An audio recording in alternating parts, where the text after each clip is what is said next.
Break के बाद आपका स्वागत है। आपने अब तक खबरों का विश्लेषण देखा, खबरों के अंदर की खबर देखी। अब हम विस्तार विशेष में आपको उन मुद्दों से रूबरू कराने जा रहे हैं जो सीधे आपसे जुड़े हैं। विस्तार विशेष में हम सिस्टम से सवाल करेंगे, आपके मुद्दे उठाएंगे और तब तक उठाते रहेंगे जब तक आपके इन मुद्दों का समाधान नहीं हो जाता।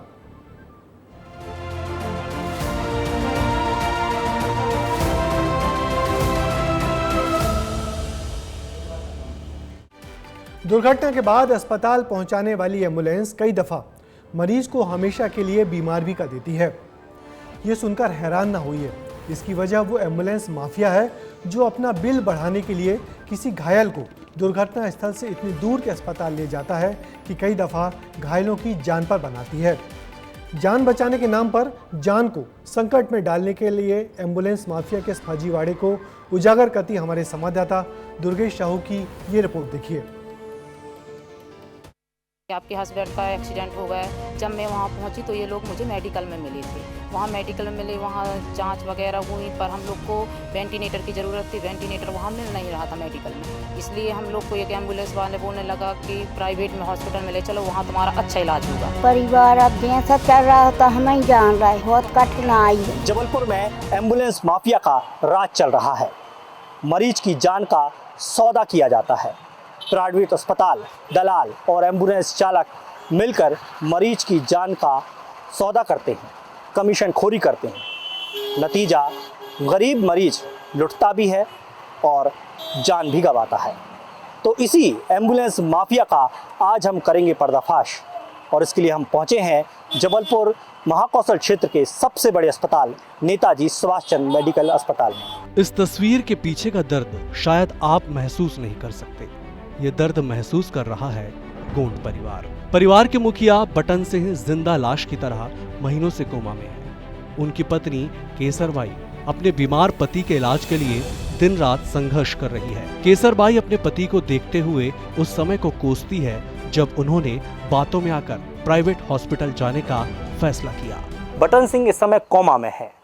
हादसा हुआ था, एक सड़क हादसा हुआ था, उसके बाद उनका इलाज अस्पताल में चला, लेकिन अस्पताल में सही इलाज नहीं हुआ। जब नतीजा 3 महीने से बटन सिंह बिस्तर में हैं और पूरा परिवार परेशान हो रहा है। केसर जी, ये बताइए क्या हुआ था आपके साथ, कैसे आपको हादसे का पता चला और फिर क्या परिस्थितियाँ बनी कि आज ये स्थिति बनी?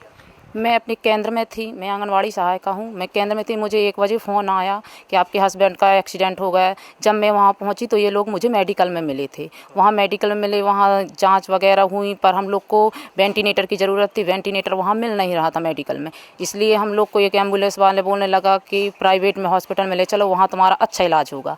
तो हम लोग वो एम्बुलेंस वाले के साथ चले। हम लोग को नहीं पता था कि कौन से हॉस्पिटल जा रहे हैं, ये कौन सी प्राइवेट अस्पताल में ले जा रहे हैं। वहाँ हम लोग गए, वहाँ हम लोग का इलाज चालू हुआ। इलाज चालू होने के बाद पता चला हम लोग को ये नया हॉस्पिटल है यहाँ इतना, और हम लोग का वहाँ उस हॉस्पिटल में 15-16 दिन रहे हम लोग। वहाँ हम लोग का 6-7 लाख रुपए करीबन खर्चा आ चुका है। बटन सिंह की माता जी भी हैं।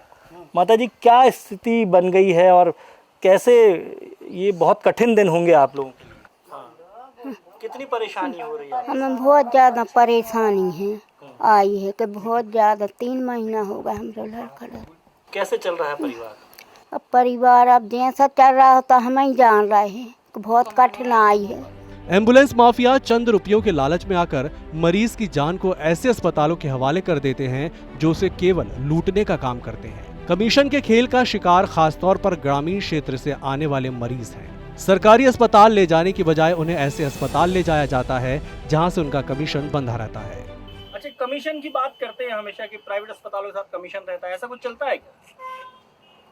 कमीशन का सर जानकारी तो खैर नहीं है, बुकिंग के ऊपर रहता है। जैसे वार्ड बॉय काम दे रहा है, कोई भी कटनी जाना है, अपन ने बताया भाई 3000 रुपये, सामने वाले ने किया 500 रुपये उसका भी निकल जाता है। एम्बुलेंस माफिया के इस खेल में अस्पताल के कर्मचारी भी शामिल हैं। वो मरीज के परिजन को कुछ इस तरह डराते हैं कि एम्बुलेंस चालक के बताए हुए अस्पताल में जाने के लिए परिजन मजबूर हो जाते हैं। 108 एम्बुलेंस तो फिर भी निगरानी में रहती है, लेकिन प्राइवेट एम्बुलेंस की कोई मॉनिटरिंग नहीं है। 108 जो सरकार की तरफ से जारी है, 108 के ही ड्राइवर मिली भगत से जो यहाँ पर पेशेंट आते हैं उनके परिवार वालों को गुमराह करके कमीशन खोरी में वो प्राइवेट अस्पताल ले जाते हैं।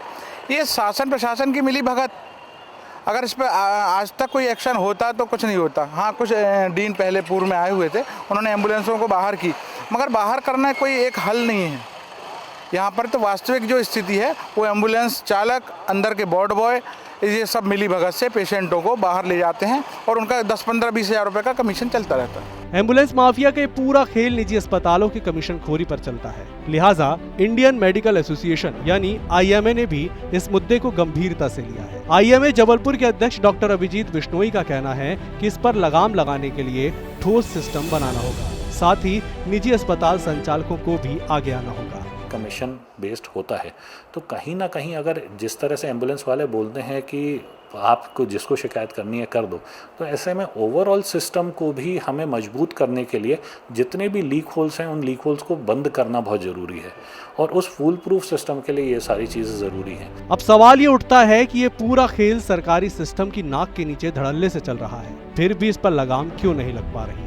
इसे लेकर विस्तार न्यूज ने संभाग के क्षेत्रीय स्वास्थ्य संचालक से बात की।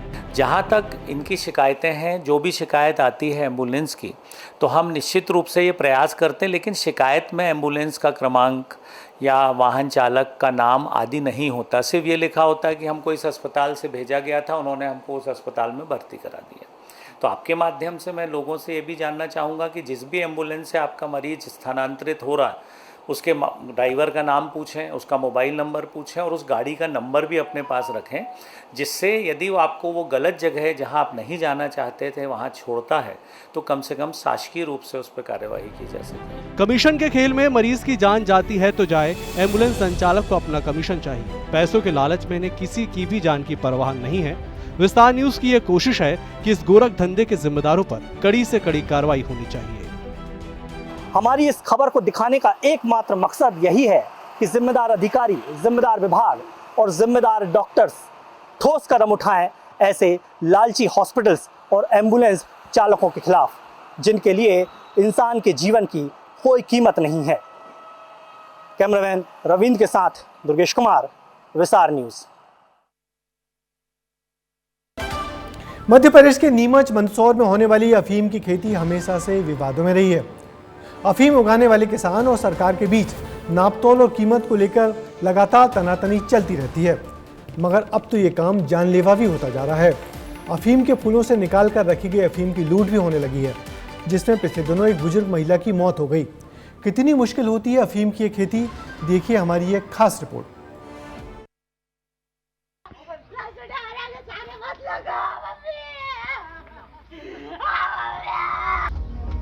मध्य प्रदेश के मंदसौर में एक बुजुर्ग महिला की मौत होने से ये मातम पसरा, पर इसके पीछे की वजह हैरान करने वाली है।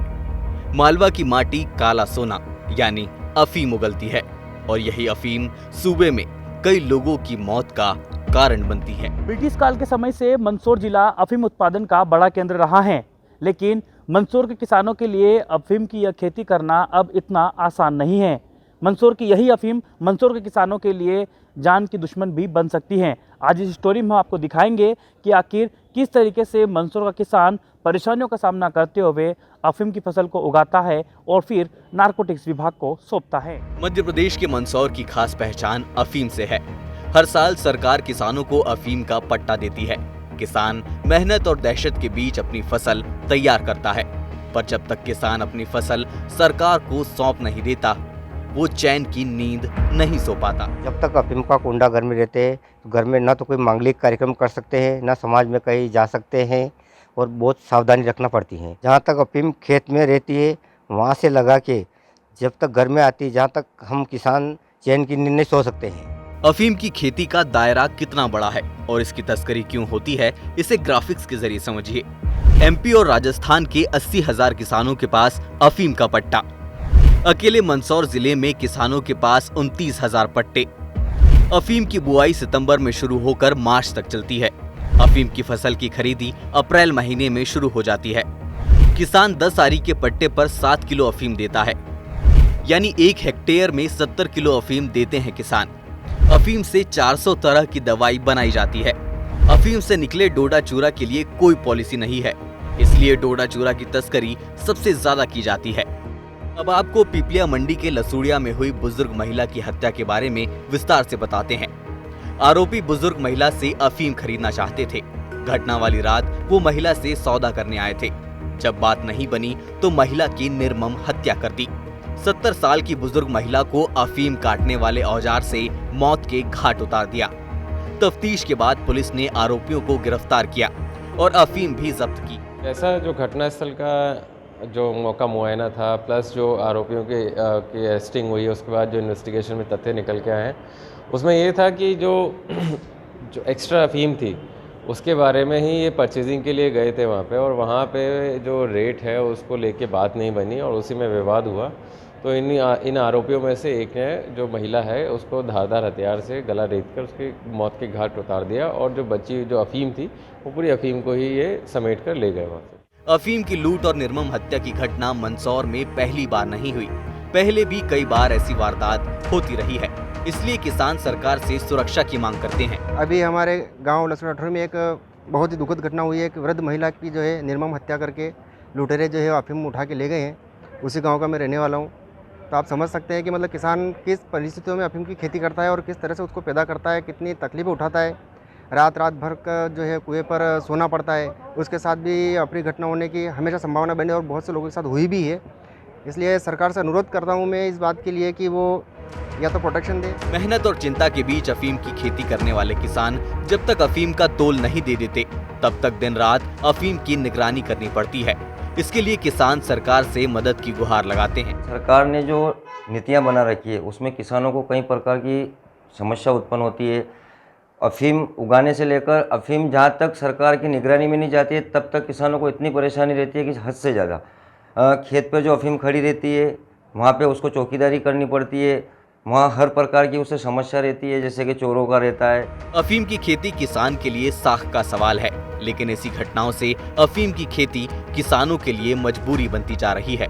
यही कारण है कि मेहनत से उगाई हुई फसल आसानी से बदमाश चुरा ले जाते हैं, लूट कर ले जाते हैं। ऐसे में सरकार को चाहिए कि जो सरकार हर साल अफीम नीति जारी करती है, दिखाती है, उसमें कुछ ऐसे संशोधन किए जाएं, उस नीति को कुछ ऐसा सरल किया जाए कि अफीम किसानों के लिए खेती सहज हो और उनकी सुरक्षा भी बनी रहे। देवेंद्र मौर्य, विस्तार न्यूज़, मंदसौर, मध्य प्रदेश। नक्सलवाद क्या है उसे बस्तर में जाए बिना समझना बहुत मुश्किल काम है। बस्तर के सुदूर इलाकों में उन जगहों पर जाना जहां नक्सली छिपे रहते हैं और जहां उनसे सुरक्षा बलों की मुठभेड़ होती है, कितना मुश्किल काम होता है उसे हमारे संवाददाता युकेश चंद्राकर की इस रिपोर्ट से समझिए, जो उस जगह पहुंचे जहां पिछले दिनों 13 नक्सलियों की मुठभेड़ में मौत हुई थी। देखिए ये खास रिपोर्ट।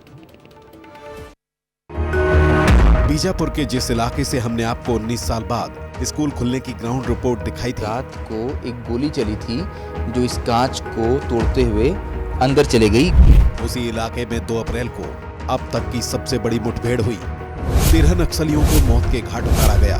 विस्तार न्यूज के रिपोर्टर युकेश चंद्राकर साथ ही पत्रकारों के साथ ग्राउंड जीरो पर पहुंचे ताकि इस ऑपरेशन की पूरी कहानी आप तक पहुंचा सकें। बीजापुर में जिन 13 माओवादियों को मारने में पुलिस और सुरक्षा बल के जवानों ने सफलता हासिल की है, जिसे सुरक्षा बलों के लिए अब तक की सबसे बड़ी सफलता के तौर पर देखा जा रहा है, तो जिस जगह पर वो एनकाउंटर हुआ था, जिस जगह पर वो मुठभेड़ हुई थी, हम वहाँ पर इस समय मौजूद हैं, यानी कि ग्राउंड जीरो पर हम मौजूद हैं। आपको कुछ नज़ारे हम आपको दिखा रहे हैं, यहाँ के कुछ दृश्य हैं, आप देखिएगा। ये जो निशान आप देख रहे हैं, यहाँ पर एक गोली आकर लगी थी और गोली के लगने के बाद इस पेड़ के इस तने का, टूटे हुए तने का ये हाल हुआ। आपको एक और निशान दिखाएंगे, यहाँ पर भी देखिएगा एक और गोली का निशान है। अब इसके साथ ही हम आपको कुछ और भी गोलियों के निशान इस पेड़ पे लगे हुए दिखाएंगे आपको। आप इस निशान को देखिएगा, इस तरफ निशान है, इस तरफ निशान है, इस तरफ, यहाँ पर कई गोलियाँ जो हैं यहाँ पर आकर लगी हैं। और यहाँ इसी के साथ ही यहाँ पर ये जो हैं गोलियों के खाली खोखे यहाँ पर मौजूद हैं। बीजापुर के गंगालूर में 13 नक्सलियों के मारे जाने की खबर महज छत्तीसगढ़ नहीं बल्कि पूरे देश के लिए सबसे बड़ी खबर थी। कई घंटों चली मुठभेड़ के बाद पुलिस माओवादियों के शव लेकर बीजापुर पहुंची। इस बड़े ऑपरेशन के बाद पुलिस ने इसे बड़ी सफलता बताया।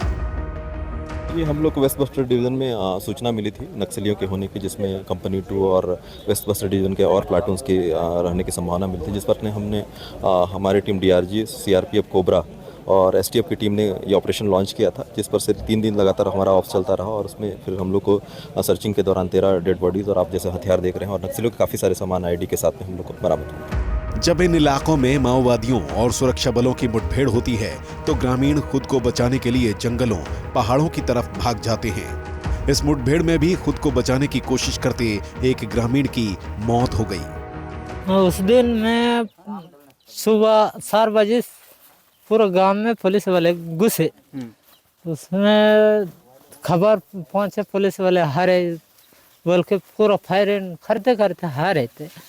तभी इन लोग भाग के वहाँ एक जगह में छुपे, वहाँ एक नाला था, वहाँ एक बड़ा पत्थर था, वहाँ नाला को पार करके भागूंगा बोल के भाग रहे समय में गिर गया। तब गिरने से ये बाड़ी लग गया पत्थर में, हाँ छाती में लग गया, तब वहाँ उसकी जान चली गई। गंगालूर का ये इलाका कितना दुर्गम है इन तस्वीरों से आप समझ सकते हैं। दूर दूर तक जंगल, पहाड़ियां और कच्चे रास्ते माओवादियों की मदद करते हैं। सुरक्षा बलों ने इस पूरे इलाके को घेरकर लाल आतंक का सफाया किया, पर यह इलाका माओवादियों के लिए इतना सेफ कैसे है ये भी जान लीजिए। गंगालूर का जो बेल्ट है लगभग 20 से 25 किलोमीटर का जो दायरा है, इसमें से लगभग माओवादी संगठन में अब तक की 1000 से 1500 लड़ाके तैयार हो चुके हैं। तो आप समझिएगा कि ये क्षेत्र माओवादियों के लिए इतना स्पेशल या फिर सेफ जोन क्यों है, और पुलिस के लिए या फिर सुरक्षा बलों के लिए ये इतना दुर्गम क्यों था। पुलिस नक्सली मुठभेड़ से इतर इलाके की एक और तस्वीर है। इस इलाके के सन्नाटे में आकर आजाद भारत के अनकहे सच को साफ साफ सुना जा सकता है, जो पूछता है कि आखिर प्राकृतिक सुंदरता और संस्कृति से भरपूर ये इलाका इन हालात पर क्यों छोड़ दिया गया। युकेश चंद्राकर, विस्तार न्यूज।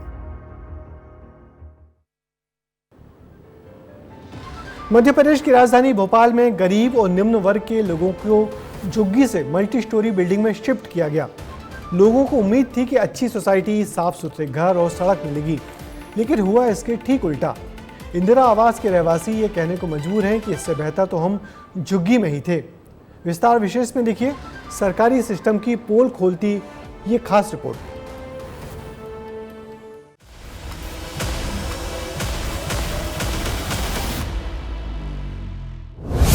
टूटी छत, उखड़ा प्लास्टर, बदबूदार घर और गंदगी से पटी नालियां। सिस्टम की पोल खोलती ये तस्वीरें किसी ग्रामीण इलाके की नहीं हैं, बल्कि मध्य प्रदेश की राजधानी भोपाल से हैं, जहां गरीबों को आवास के नाम पर जर्जर मकान मिले हैं। हमारे पीछे आप देख सकते हैं जर्जर दीवारें। ये जर्जर दीवारें ऐसी ही नहीं है, ये हमें अपना राज बता रही है कि कैसे जब ये मल्टियां बनाई जा रही थी तो ठेकेदारों ने इसकी गुणवत्ता का ध्यान नहीं रखा। आपको बता दें कि इस मल्टी में सिर्फ दीवारें ही जर्जर नहीं है, बल्कि यहाँ की छत भी टूटी हुई है, यहाँ के छत के प्लास्टर्स भी नीचे गिर रहे हैं। दरअसल गरीबों के आवास के लिए जवाहरलाल नेहरू राष्ट्रीय शहरी नवीकरण योजना बनाई गई। साल 2005 में मनमोहन सरकार में इसकी शुरुआत हुई, जिसका मकसद था शहरी और अर्ध शहरी इलाकों को विकसित करना, शहर में रह रहे गरीबों को सुविधाएं मुहैया कराना, छोटे कस्बों का विकास, जलापूर्ति भी इसकी प्राथमिकता थी। लेकिन इन घरों में जाने से पहले कोई भी 2 बार सोचेगा। रहवासी यहाँ सुरक्षित महसूस नहीं करते। उनका कहना है कि हम झुग्गियों में ही भले थे। अच्छा तो मेरी झुग्गी अच्छी थी, 7-8 साल होने को जा रहे, हम पूरे सीढ़न में रह रहे, और नीचे ऊपर से भी गंदगी, नीचे से भी गंदगी, पीछे से भी गंदगी। मेरा घर तो पूरा गंदगी में है। मैं तो चाहती हूँ कि मुझे तो झुग्गी दे दे। इसमें छत गिर चुकी है, दीवारें जर्जर है, बाथरूम के गेट टूटे हुए हैं, कोई व्यवस्था है नहीं, न कोई आज तक आके देखा। यानी केंद्र, राज्य और नगर निगम के करोड़ों रुपए खर्च होने के बावजूद ये लोग बदहाली में जी रहे हैं। अब ये टूटी छत को देखिए, जो किसी भी वक्त बड़े हादसे को न्योता देती नजर आ रही है। और तो और यहाँ इतनी बदबू है कि सांस लेना भी मुश्किल हो रहा है। पूरे घर में मक्खियां दिख रही है और भी कई सारी चीजें हैं। ये सोचने वाली बात ये है कि सीलन की वजह से, और या ये कहें कि पीछे में जो नाले हैं उसकी वजह से यहाँ पे इतनी बदबू है कि हम यहाँ पे अच्छे से खड़े तक नहीं हो सकते हैं। तो ये सोचने वाली बात है कि यहाँ जो लोग रह रहे हैं 24 घंटे, वो 5 साल 7 साल से लगातार, या फिर यूँ कहें कि 10 साल से वो यहीं रह रहे हैं, दिन रात वो यहीं रहते, तो किस तरीके से वो अपना जीवन जी रहे हैं यहाँ पे। महज 5 से 10 सालों में इन मल्टियों के ये हाल है, जिसके लिए गरीब और निम्न वर्ग के लोग हर महीने कुछ रकम अदा कर रहे हैं। कागज पूरे जल गए थे, फिर डबल सी डायरी बनवाई, जो हमने 5 साल किस्त भरी तो वो बोले कि तुम्हारे पैसे है ना ब्याज में चले गए, और फिर इसी खाता खुलवाया तो अभी हर महीने जा रही है किस्त, 1200 रुपये महीना हर महीने जा रहा है। गरीब ये चाहता है कि अच्छी क्वालिटी मिले, बच्चों को पढ़ाई मिले, साफ़ सुथरा रहे, और क्या चाहता है गरीब, क्या चाहता है? ये थोड़ी चाहता है कि चलो भाई कोई हमको तुम धन दौलत दो। अब देखिए स्थिति देख रहे कितनी खराब चल रही है। इंदिरा आवास के रहवासी हर दिन किसी अनहोनी के खतरे के बीच गुजर बसर कर रहे हैं, लेकिन इन्हें सबसे ज्यादा खतरा बीमारियों से है। साफ सफाई और सीवेज को लेकर यहाँ कोई व्यवस्था नहीं है। नालियों का गंदा पानी घरों में घुसता है, जिसकी शिकायत कई बार की जा चुकी है। ये पूरी सीवेज लाइनें टूटी पड़ी हुई है और इनका पानी घर के अंदर जा रहा है सीधे सीधे। ये देख सकते हैं, ये किचन है, किचन में आप देख सकते हैं गंदा पानी अंदर जा रहा है। और ये इस पे मैं 3 बार सीएम हेल्पलाइन पे कंप्लेन कर चुका हूँ, इस पे कोई सुनवाई नहीं हो रही है। पार्षद जी को भी मैं बोल चुका हूँ, पर वो भी बोल रहे हैं कि अभी फाइल बनेगी। क्या मालूम, 1 साल से फाइल बन रही है, कब फाइल बनेगी मुझे नहीं पता है। इन हालातों को लेकर जिम्मेदार फिर जांच की बात दोहराकर व्यवस्थाएं बेहतर करने की बात कह रहे हैं।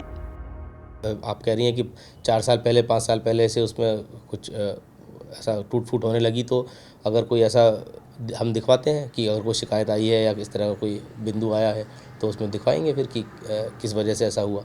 अब आप ये सोच रहे होंगे कि मैंने रुमाल क्यों लगाया है, तो मैं आपको बता दूं कि इस वक्त मैं मल्टी के बाहर की ओर खड़ी हूं, जहां पे मेरे पीछे आप देख सकते हैं कि सीवेज सिस्टम किस तरीके से खुला हुआ है।